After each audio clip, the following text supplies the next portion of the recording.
The Five Who Were Lost in the Dark. Part 1. That Night. Have you ever felt that fear isn't just a feeling, but a place?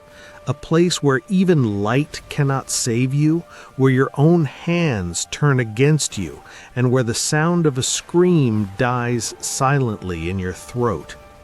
Today, I take you to that very place, to that cold night in 1978, where 5 men were caught between life and death.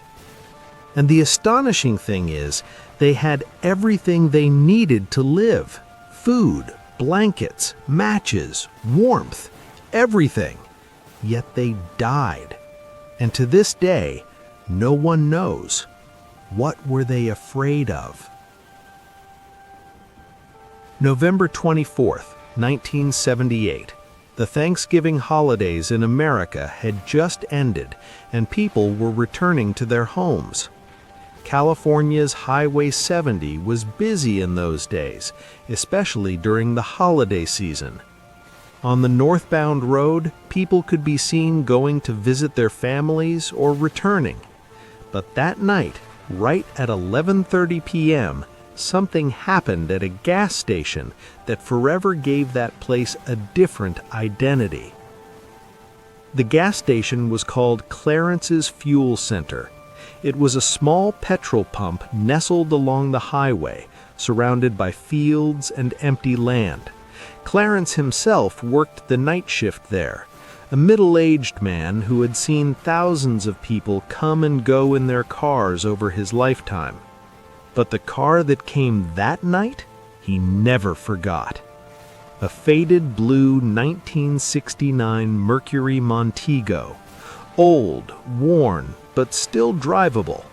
Its headlights were dim, as if the battery was weak. The car slowly pulled up to the pump and stopped, but no one got out. Clarence waited for a few moments, then went out himself. A cold wind was blowing, the temperature near freezing. 5 men sat inside the car. A young man was in the driver's seat, Gary Mathias, as it would later be known. Another man sat beside him in the passenger seat, and 3 more in the back. No one was talking, no one was moving. They just sat there, in the dark, staring ahead. Clarence tapped lightly on the window. The man in the passenger seat slowly rolled the window down. His face showed no emotion.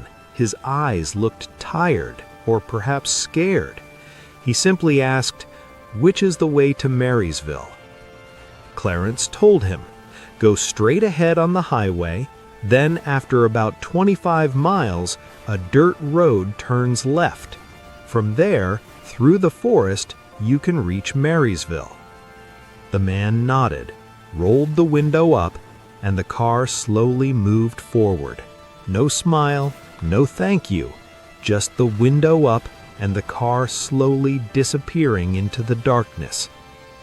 Clarence stood there, watching those taillights fade into the distance, and then his eyes noticed something else. A little further away, another car was parked on the side of the road. Old, dark-colored, almost black. Its headlights were off, and its license plate was so caked with mud that nothing could be read. Clarence was sure 2 men were sitting inside. They were watching the blue Mercury, or perhaps they were watching Clarence. He looked towards them, and for a moment it seemed like the car window lowered a little.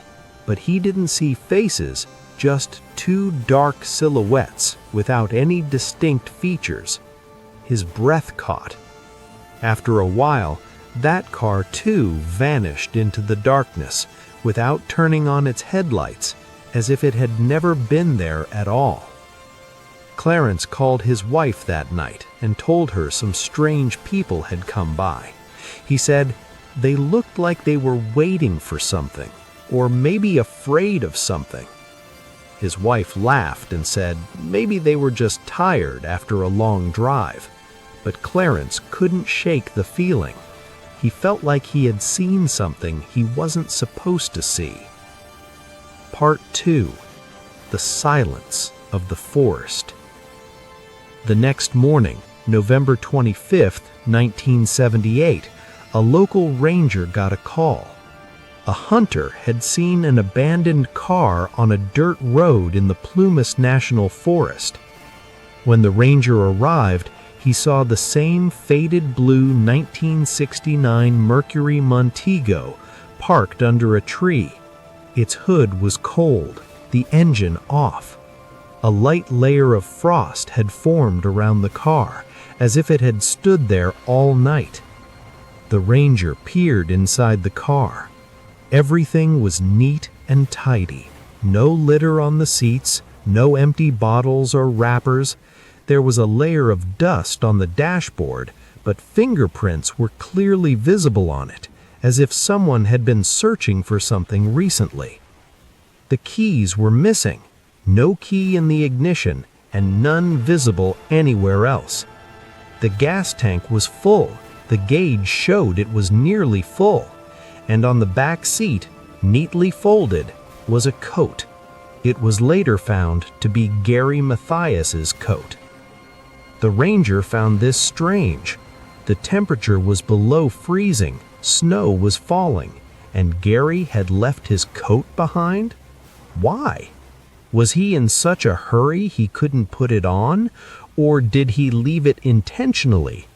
And where were the keys? Even if they had gone somewhere, how could they leave without the keys? The ranger looked around. Trees, snow, silence.